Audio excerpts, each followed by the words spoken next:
Imagine it's the 1960s, you're a kid. You wake up to the smell of nothing, because breakfast is a box of cornflakes and a glass of milk. Thrilling, right? It's a time when morning meals were as exciting as watching paint dry, and the most adventurous breakfast item was a hard-boiled egg. The world was in dire need of a breakfast revolution, a tasty morning miracle. But fear not, for in the heart of Battle Creek, Michigan, an idea was baking. In the secret labs of Kellogg's, a group of mad scientists, food engineers, were cooking up something special. Imagine a scene, if you will. It's the swinging 60s, and underneath the seemingly ordinary Kellogg's factory, there's a secret, bustling lab. No, they weren't building spaceships or trying to crack the code of immortality. They were on a mission of a different kind, to revolutionize the breakfast game. Our valiant engineers, armed with their spatulas and mixing bowls, were hard at work. The mission was clear: create a breakfast food that was both convenient and delicious. But how does one capture the essence of a hearty breakfast in a form that's as easy as pie? Or rather, as easy as a toaster pastry. The ideas were flying, the ovens were hot, and the stakes were high.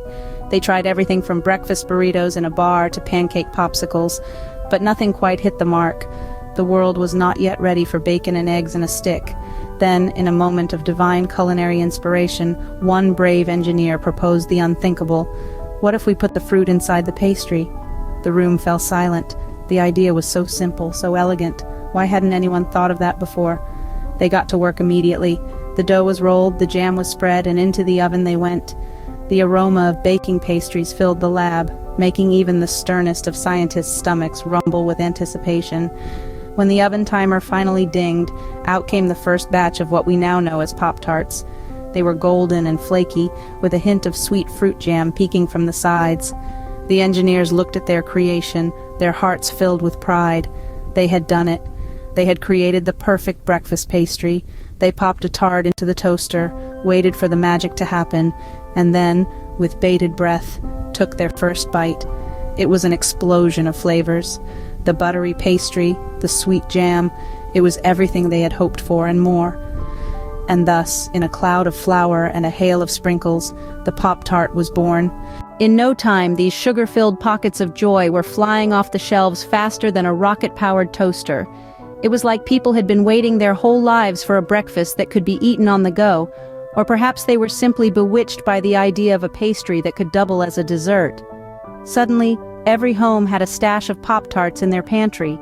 And not just one flavor, oh no. The variety was like a rainbow of breakfast delights, each box promising a burst of fruit or a smudge of chocolate. Pop-Tarts were the new rock stars of the breakfast world, outshining even the most extravagant of omelets.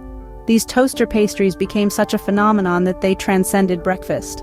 Lunch, dinner, snack, midnight feast, there was no time of day that a Pop-Tart wasn't appropriate.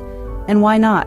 They were quick, they were tasty, and they came in a shiny foil wrapper that made you feel like you were unwrapping a gift every time. The Pop-Tarts invasion was so widespread, it was as if they had their own gravitational pull, tugging on the heartstrings of every sweet-toothed human being on the planet. They were irresistible, they were unstoppable, they were Pop-Tarts. And that, my friends, is how a humble breakfast pastry took over the world. Fast forward to today, and Pop-Tarts are still a breakfast staple. But why stop at breakfast? These pastries have commandeered the snack aisle, infiltrating lunchboxes, backpacks, and late-night munchie sessions. Pop-Tarts have become more than just a quick breakfast fix. They're a cultural phenomenon. They've inspired art, music, and even fashion. Who could forget that iconic Pop-Tart cat meme flying through space, leaving a rainbow trail in its wake? Or the song that looped on your playlist for weeks with its catchy chorus about the magical toaster pastry. And let's not even get started on the merchandise. From Pop-Tarts phone cases to bed sheets, there's no escaping the influence of this humble snack. And it's not just about the original flavors anymore. New and outrageous flavors are being introduced all the time, keeping the Pop-Tart brand fresh and exciting. They've even crossed over into the realm of beverages with Pop-Tarts flavored coffee and smoothies. So here's to the Pop-Tart, the little pastry that could, and did, and still does.